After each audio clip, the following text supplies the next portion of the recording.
pagi, yang pada pagi hari ini kita ambil kajian tematik tentang persiapan untuk menyambut tamu yang mulia bulan Ramadan berkaitan dengan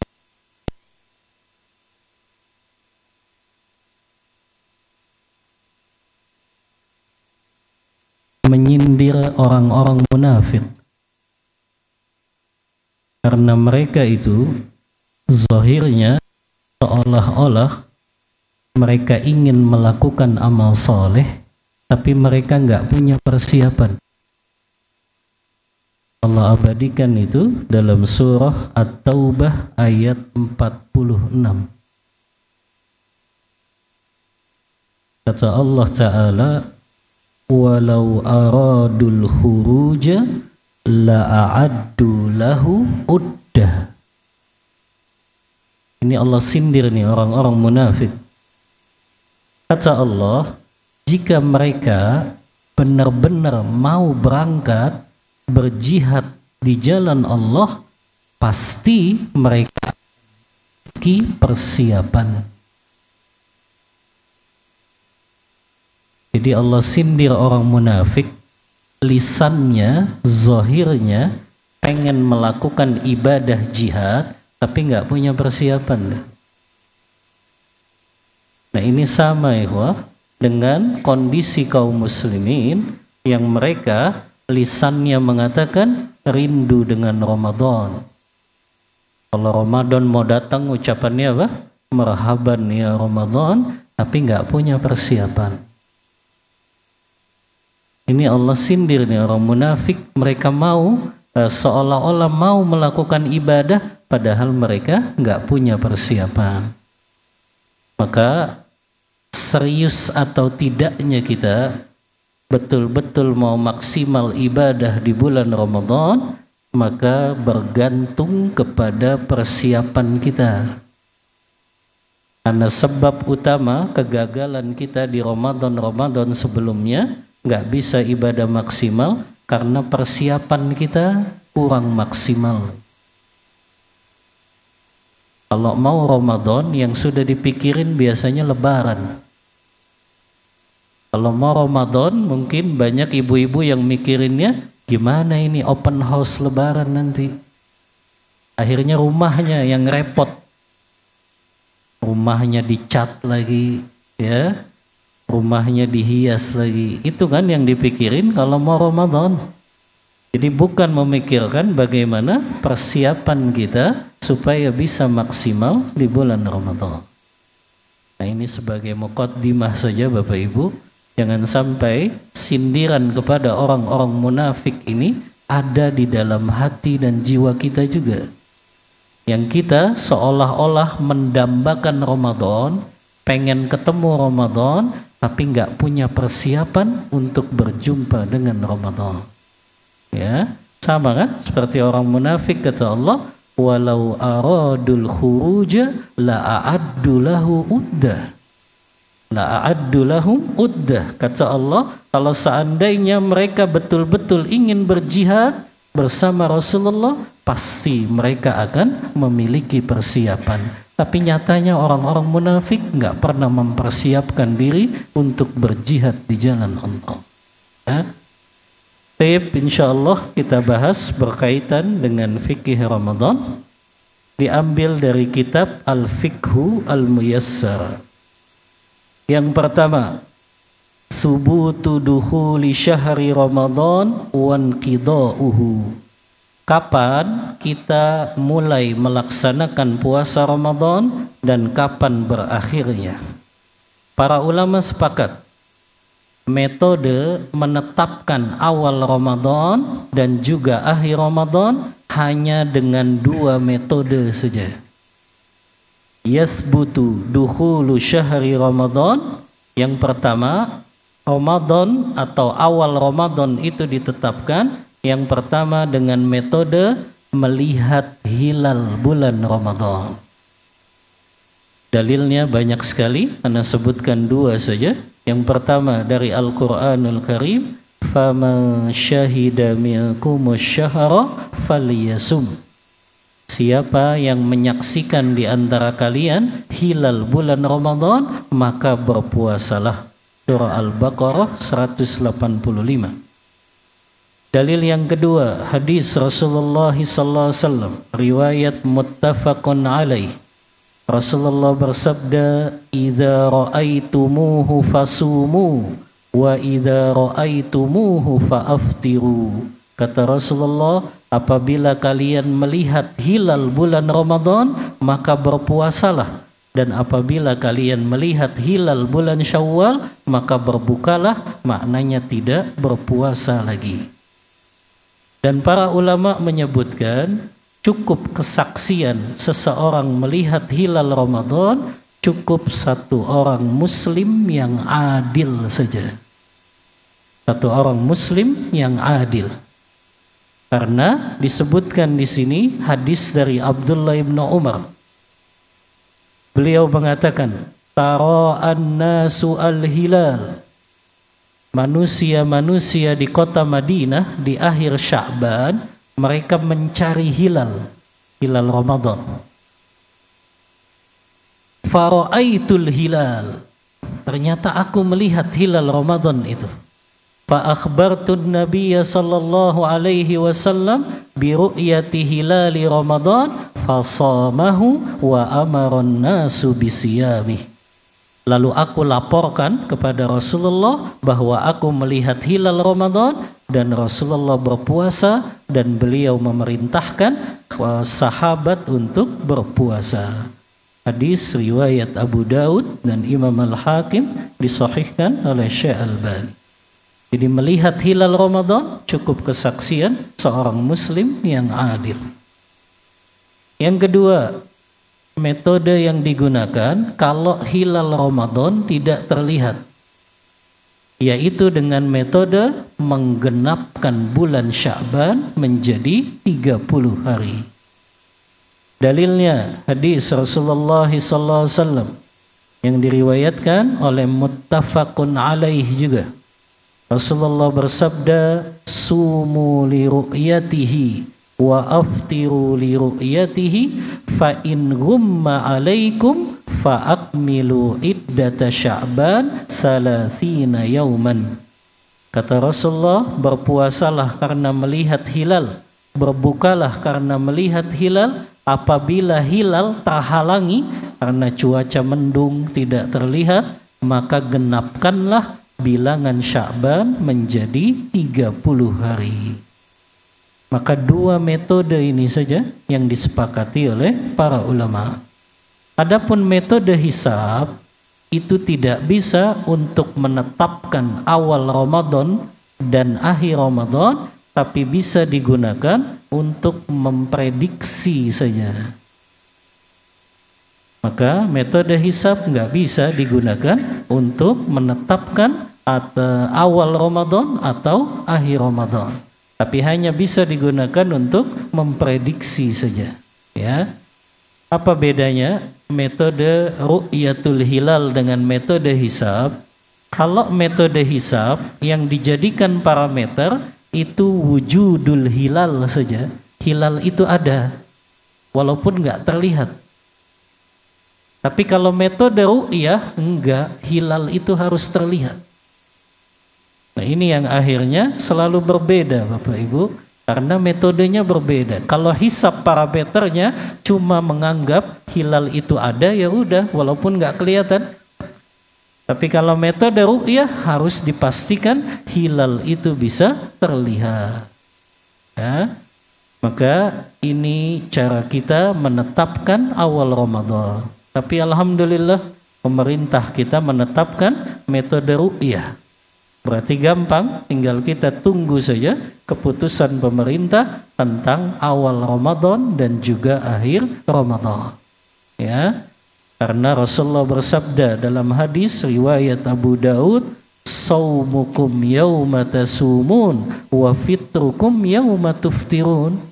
Puasanya kalian bersama pemimpin kalian dan berhari rayanya kalian bersama pemimpin kalian.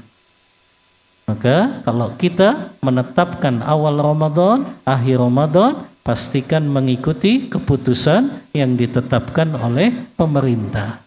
Ya, cuma di Indonesia Bapak Ibu, ormas bisa menetapkan awal Ramadan dan akhir Ramadan. Itu cuma di Indonesia. Ya, makanya kita bersyukur kepada Allah, Padang Arafah nggak ada di Indonesia. Kalau Padang Arafah ada di Indonesia, nanti waktu wukufnya beda. Ya, kan repot tuh. Ya, jemaah haji dari berbagai dunia datang, tapi mereka bingung, ini wukufnya ngikutin yang mana. Dan bersyukur kepada Allah, Padang Arafah tidak ada di Indonesia. Ya. Baik, kemudian berkaitan tentang adab-adab berpuasa, Bapak Ibu. Adabus siyam wa sunanuh, adab-adab ketika kita berpuasa dan sunnah-sunnahnya.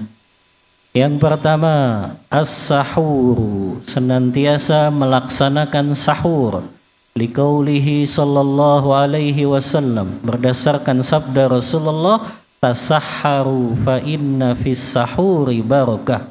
Sahurlah kalian karena sesungguhnya sahur itu ada keberkahan.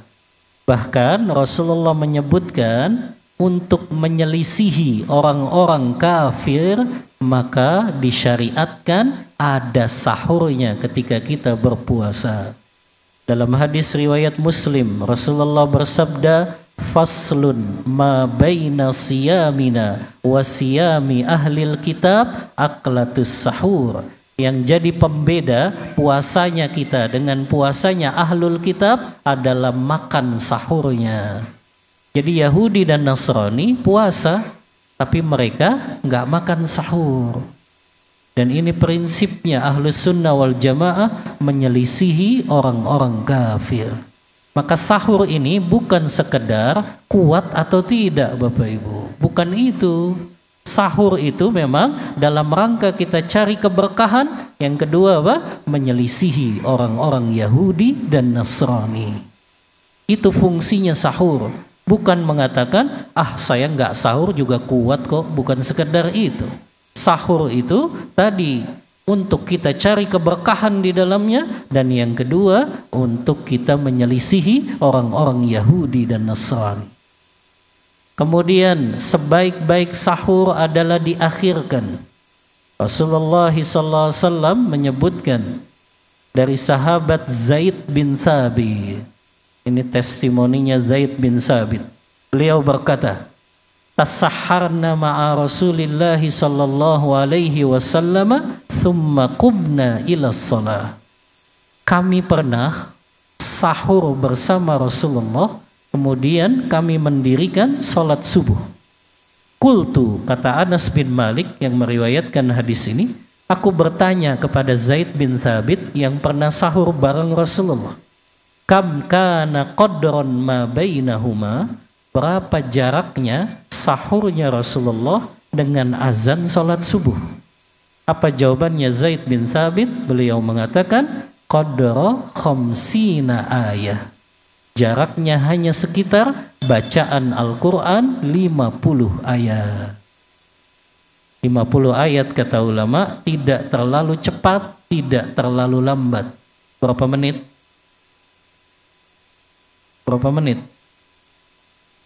Bacaan Al-Quran 50 ayat tidak terlalu cepat, tidak terlalu lambat. Berapa? Paling 15-20 menit. Ya. Itu sahur yang terbaik. Jangan antum sahur jam 2, sahur jam 1, terlalu lama jaraknya. Itu makan malam yang tertunda saja. Ya. Nah, di antara faidahnya Bapak Ibu, kenapa kita disyariatkan yang mengakhirkan sahur, supaya setelah kita sahur tidak berleha-leha lagi. Coba sahurnya jam 2, jam 3 selesai, subuhnya baru 4:30. Akhirnya tidur dulu, bablas sholat subuhnya. Karena terlalu jauh jaraknya. Coba kalau tadi 20 menit menjelang azan subuh kita sahur. Setelah sahur selesai, nggak ada waktu kan berleha-leha lagi, langsung kita ke masjid sholat berjamaah. Nah ini fungsinya kenapa kita mengakhirkan sahur. Dan itu salah satu dari sunnah Rasulullah. Ya. Kemudian yang kedua, ta'jilul fitri. Menyegerakan untuk berbuka puasa. Dalilnya hadis Rasulullah SAW, riwayat muttafaqun alaihi juga. Rasulullah bersabda, la yazalun nasu bi khairin ma ajjalul fitr. Manusia senantiasa berada dalam kebaikan selama mereka menyegerakan waktu berbukanya. Maka nggak boleh ditunda-tunda, Bapak. Kalau sudah azan, kita pastikan itu azan yang sesuai waktunya, maka langsung kita batalkan terlebih dahulu. Bapak-bapak biasanya ini pulang kerja masih di jalan, maka siapkan selama Ramadan minimal minuman dan kurma.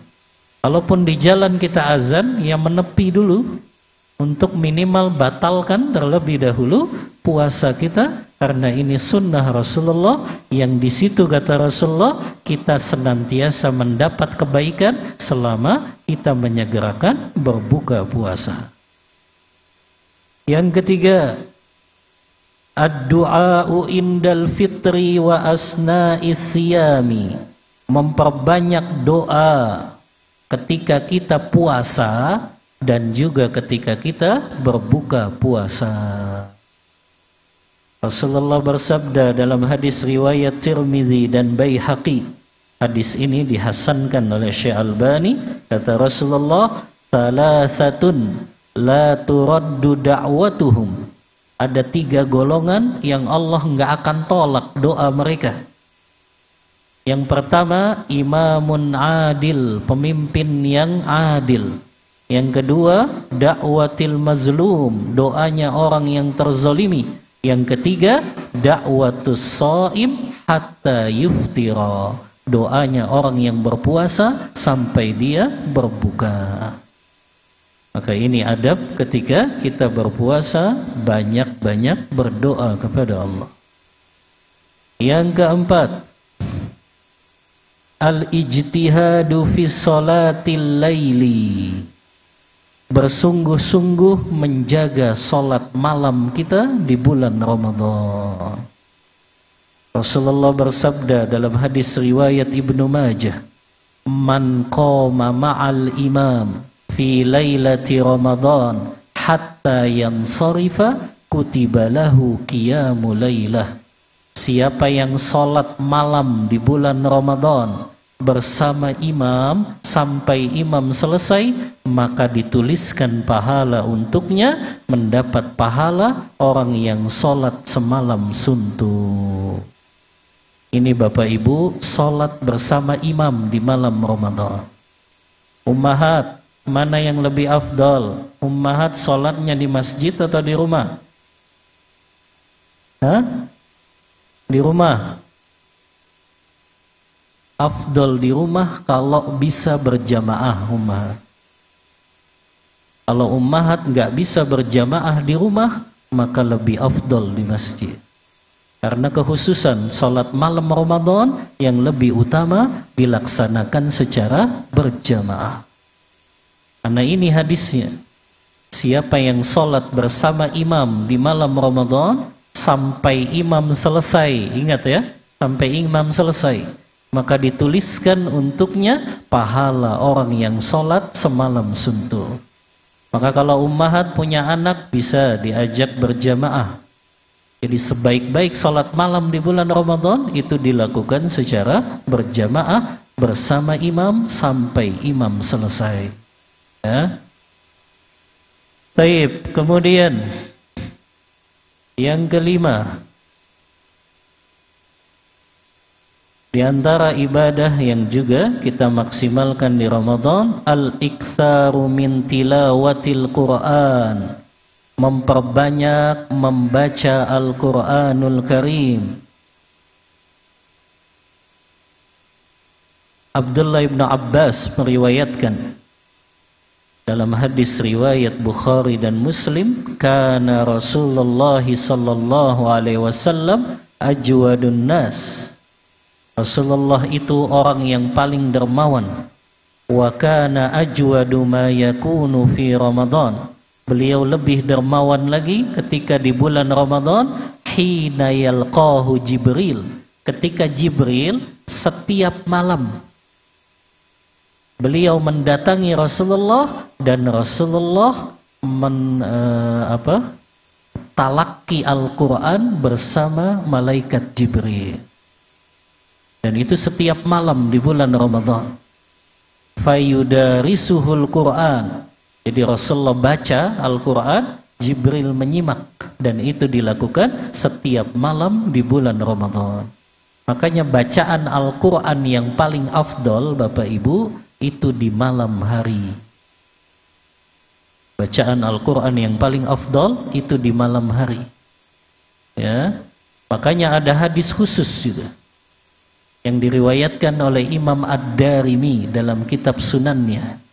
Hadis ini juga dihasankan oleh Syekh Albani. Kata Rasulullah, man qara'al Qur'ana bimi'ati ayah fi lailatin kutiba lahu kunutu lailah. Siapa yang membaca Al-Quran di malam hari minimal 100 ayat, maka dituliskan untuknya pahala orang yang sholat semalam suntuk. Minimal ya, minimal 100 ayat. Apalagi kalau lebih bagus. Dan ini khusus baca Al-Qur'annya di malam hari. Makanya para ulama salaf, kalau kita lihat kisah-kisah mereka, kayaknya seperti dongeng Bapak Ibu. Tapi itu riwayatnya sahih. Bagaimana ulama salaf, mereka senantiasa menghatamkan Al-Quran di bulan Ramadan.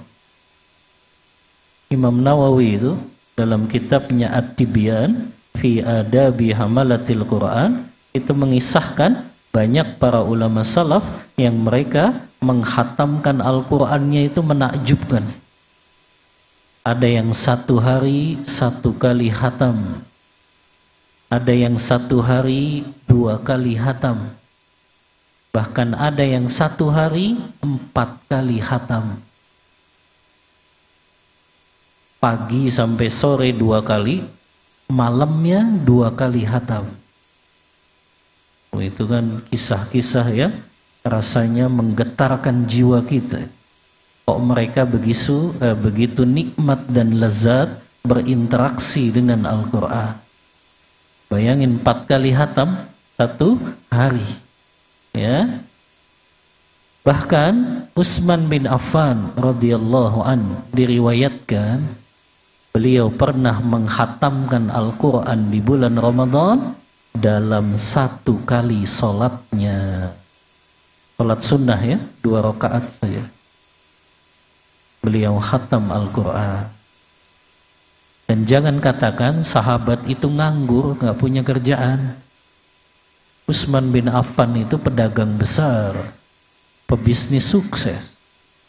Tapi beliau di bulan Ramadan pernah khatam Al-Quran 1 kali sholat beliau.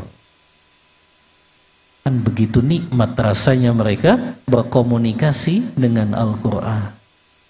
Makanya keluarlah perkataan beliau yang terkenal, lau tahurat qulubuna lam nashba min kalami rabbina. Kalau seandainya hati-hati kita ini bersih, hati-hati kita ini jernih, kita nggak akan pernah merasa kenyang dari membaca Al-Quranul Karim. Jadi parameternya gampang Bapak Ibu. Mau tahu hati kita kotor atau bersih, lihat bagaimana interaksi kita dengan Al-Quran. Kalau kita baca Al-Quran, pengennya cepat-cepat selesai. Itu tandanya hati kita masih kotor. Tapi kalau kita sudah begitu nikmat baca Al-Quran, rasanya plong, nah itu tanda hati kita bersih. Makanya gampang kok, kita mau tahu hati kita bersih atau kotor, lihat bagaimana interaksi kita dengan Al-Quranul Karim. Maka di Ramadan minimal kita punya target, minimal banget satu Ramadan ini kita hatam 1 kali. Itu paling minimal sekali. Kebangetan rasanya kalau seseorang nggak bisa hatam di bulan Ramadan, mau di bulan apa lagi dia hatam? Di bulan Ramadan aja, di saat syaitan itu dibelenggu, pintu surga dibuka, atmosfer kebaikan itu begitu besar, dia nggak bisa hatam. Maka sungguh tercela ini orang yang dia nggak bisa hatam di bulan Ramadan. Maka ini ya, yang kelima, yang keenam ya, al-iktsar min tilawatil Quran, memperbanyak baca Al-Quran di bulan Ramadan. Ya.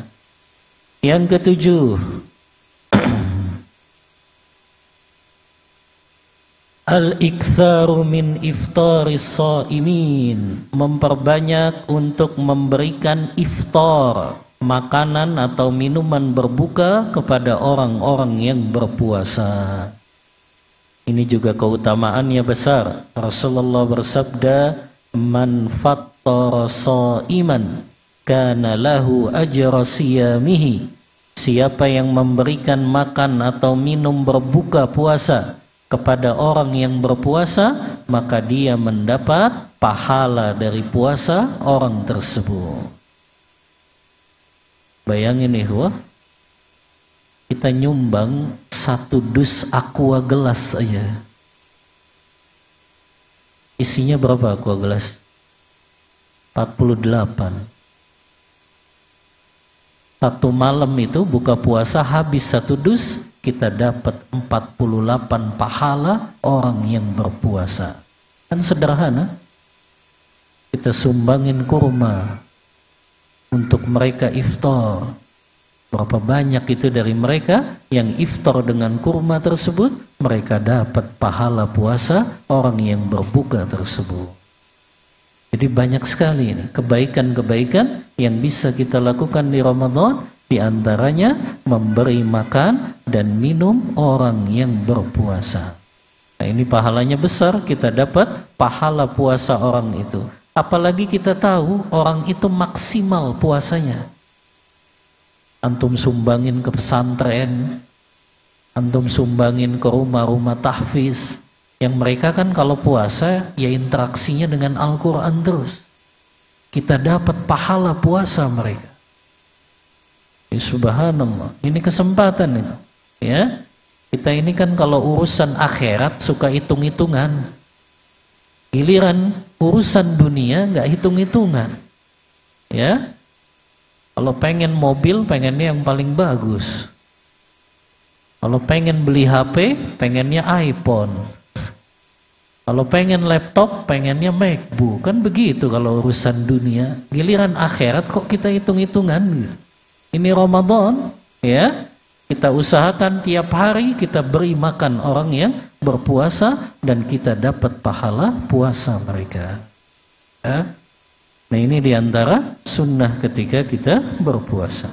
Ya. Yang ke-7 ya. Di antara amalan yang berpahala besar di bulan Ramadan ini al-i'timar, melakukan umrah di bulan Ramadan. Rasulullah SAW bersabda dalam hadis riwayat Bukhari, al-umratu fi Ramadan ta'dilu hajjata ma'i. Berumrah di bulan Ramadan pahalanya sama dengan melaksanakan haji bersamaku. Ingat ya, dari sisi pahala saja. Adapun kewajiban hajinya ya belum gugur, tapi dia dapat pahala seperti melaksanakan haji bersama Rasulullah Sallallahu Alaihi Wasallam. Maka kalau tahun ini belum bisa, kita tekadkan tahun depan, Bapak Ibu. Pokoknya harus ada azam kita bisa umroh di bulan Ramadan. Apakah di awal Ramadan, pertengahan Ramadan, akhir Ramadan, sama pahalanya seperti haji bersama Rasulullah. Dan jangan pernah putus asa ikhwah dengan cita-cita akhirat kita. Karena sering ceritakan, ada tukang becak di Yogyakarta, dia bisa berangkat haji ke Baitullahil Haram. Berapa penghasilannya tukang becak? Lebih gede gaji antum kayaknya tiap bulan. Ya, tukang becak Allah panggil ke Baitullahil Haram karena ketulusan doanya ingin berangkat haji ke Baitullah. Yang lebih nggak masuk logika lagi, berita itu ada tukang pijet di Semarang. Yang dia pijetnya tuh penghasilannya seikhlasnya saja, bayarannya, tapi dia bisa berangkat haji ke Baitullahil Haram. Ya. Jadi jangan pernah putus asa, ya. Yang penting doa-doa kita yang tulus, kita tekad meraih cita-cita akhirat ini, bisa umrah di bulan Ramadan dan Allah akan berangkatkan. Walaupun menurut logika akal kita kayaknya nggak mampu ini. Ya, tukang pijet di Semarang yang penghasilannya dibayar seikhlasnya saja bisa berangkat haji ke Baitullahil Haram. Masih gedean gaji antum kan? Ya, tapi lihat, Allah lihat ketulusan niatnya dan tekadnya dan juga doa-doanya kepada Allah. Maka kalau tahun ini belum bisa, kita tekadkan tahun depan umroh di bulan Ramadan. Yang terakhir ikhwah, adab ketika kita berpuasa, ya, al-ibtiadu anil ma'asi, menjauhi segala perbuatan-perbuatan maksiat kepada Allah. Karena Rasulullah ancam dalam hadis riwayat Bukhari, man lam yada' qawla zur wal amala bihi falaysa lillahi hajatun fi an yada'a ta'amahu wa syarabah. Siapa yang berpuasa tapi dia tidak tinggalkan perkataan dusta, perkataan kotor, ghibah, namimah, dan dia juga tidak tinggalkan perbuatan maksiat, maka apa kata Rasulullah? Allah enggak butuh dengan puasanya orang yang seperti itu. Jadi jangan jadikan puasa kita cuma sekedar nahan lapar dan dahaga saja. Sayang Bapak Ibu. Karena puasa seperti itu, puasanya orang awam yang mereka puasa tapi lisannya masih berdusta, bohong, berkata-kata kotor, ghibah, buka aib orang. Maka ummahat, ya, hati-hati ini, puasa jangan lagi ditonton itu infotainment. Nontonnya gosip puasa. Ya. Udah begitu juga puasa tapi sibuknya ghibah sana sini, naudzubillah. Makanya kata sahabat Jabir bin Abdullah, idza sumta falyasum sam'aka. Kalau engkau berpuasa, puasakan juga pendengaranmu. Waliyasum basaraka, puasakan juga penglihatanmu. Waliyasum lisanaka, puasakan juga lisanmu. Jadi semua anggota tubuh kita ini ikut berpuasa saat puasa Ramadan. Karena Rasulullah sudah kabarin Bapak Ibu, banyak yang gagal puasanya di bulan Ramadan. Kata Rasulullah, rubba shaimin laisa lahu min siyamihi illa al-ju' wal atash. Rubba, antum yang belajar bahasa Arab, ilmu nahu, rubba itu kan untuk menyatakan kuantitas yang begitu banyak. Jadi banyak sekali umatnya Rasulullah yang gagal ketika di Ramadan, mereka nggak dapat pahala apa-apa dari puasanya kecuali lapar dan dahaga saja. Maka ini yang harus kita perhatikan, tinggalkan maksiat sudah. Segala celah, sarana yang bisa mendatangkan maksiat kita tutup rapat-rapat di bulan Ramadan ini. Baik, ini materi yang bisa Anda sampaikan. Kita buka diskusi dan tanya jawab. Wallahu ta'ala a'lam bissawab. Wa sallallahu ala nabiyyina Muhammadin wa ala alihi wa sahbihi wasallam. Baik, demikian kajian pada kesempatan pagi hari ini. Kepada Bapak Ibu yang ingin bertanya, Fadol, silakan.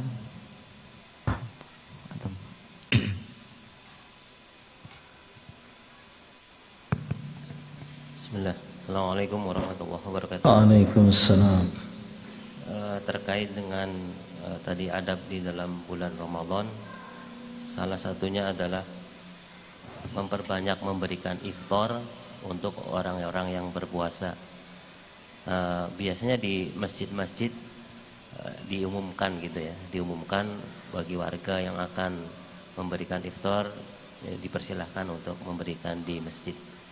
Nah, apakah misalkan ada seseorang yang memberikan makanan untuk berbuka puasa, tetapi karena warga juga banyak yang memberikan makanan dan ternyata makanan yang diberikan oleh seseorang ini tidak disentuh sama sekali ketika oleh orang yang berbuka puasa di masjid itu. Nah, apakah masih mendapatkan pahala pahala dari orang yang berpuasa ini?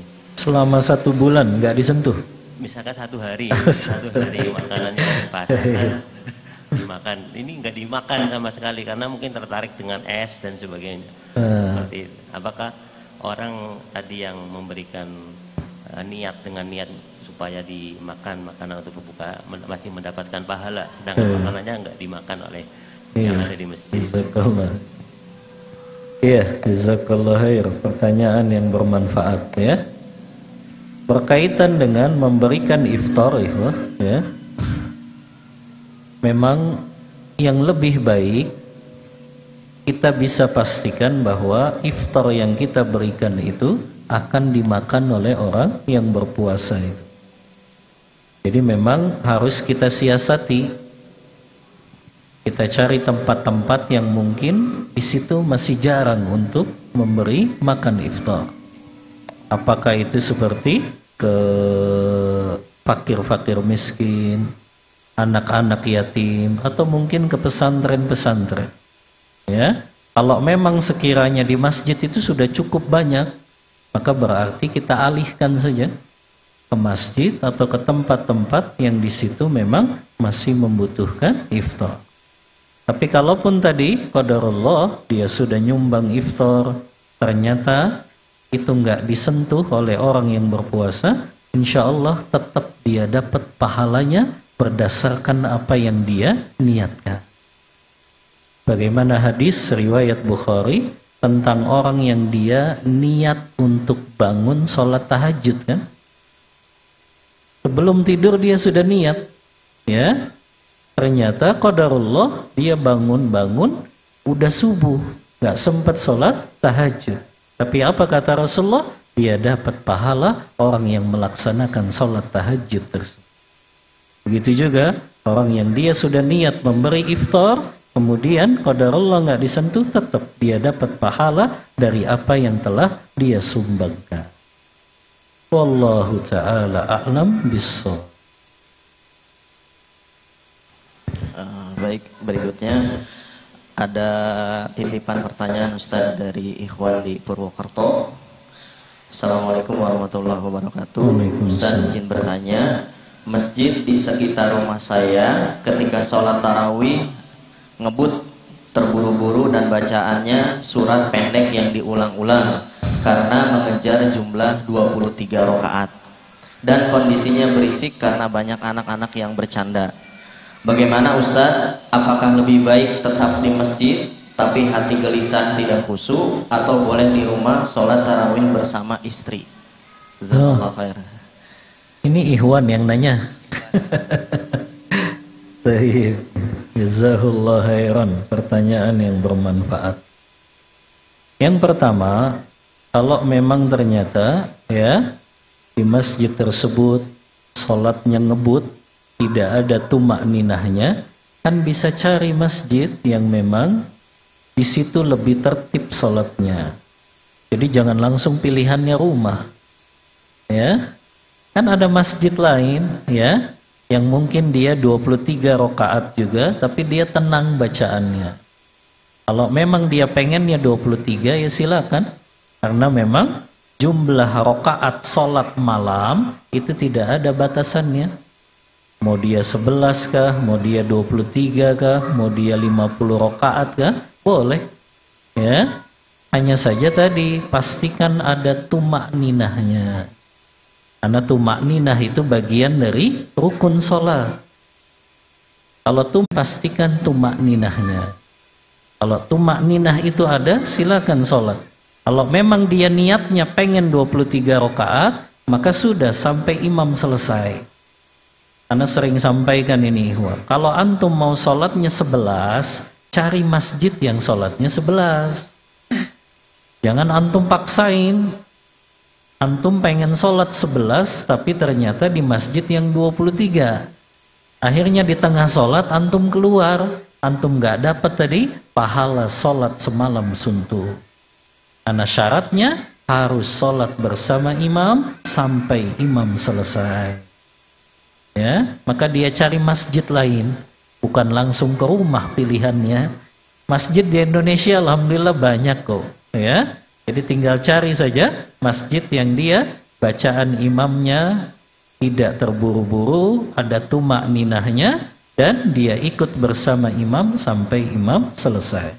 Adapun laki-laki tetap dia sholat berjamaah di masjid dan tidak ada pilihan untuk di rumah selama masjidnya masih banyak atau tidak ada uzur. Beda seperti corona kemarin ya, yang memang qadarullah ditutup, maka itu baru ada uzur kita sholat tarawih di rumah.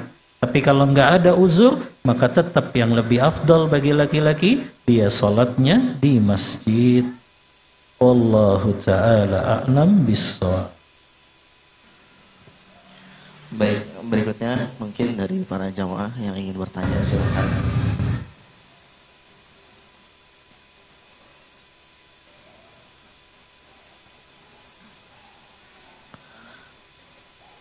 Tafadhal.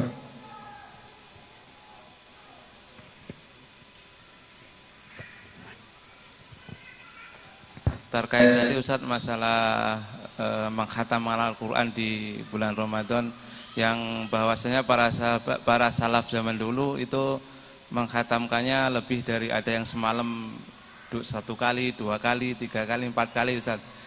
Sedangkan saya pernah dengar sebuah hadis Ustadz, mohon dikoreksi kalau salah Ustadz ya, bahwasanya Rasulullah melarang mengkhatamkan Al-Quran kurang dari 3 hari Ustadz. Apakah di bulan Ramadan itu ada keistimewaan tersendiri sehingga boleh khatam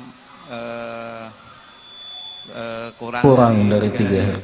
Assalamualaikum warahmatullahi wabarakatuh. Waalaikumsalam warahmatullahi. Ya, jazakallahu khair, pertanyaan yang bermanfaat ya. Ini dibahas oleh Al-Hafiz Ibnu Rajab dalam kitabnya Lataiful Ma'arif. Ada hadis yang sahih memang Rasulullah melarang seseorang menghatamkan Al-Quran kurang dari 3 hari. Tapi ternyata tadi para sahabat mereka khatamnya kurang dari 3 hari. Bagaimana menggabungkan ya riwayat-riwayat hadis yang kelihatannya bertentangan? Maka kata Ibnu Rajab, itu larangan berlaku kalau itu dirutinkan.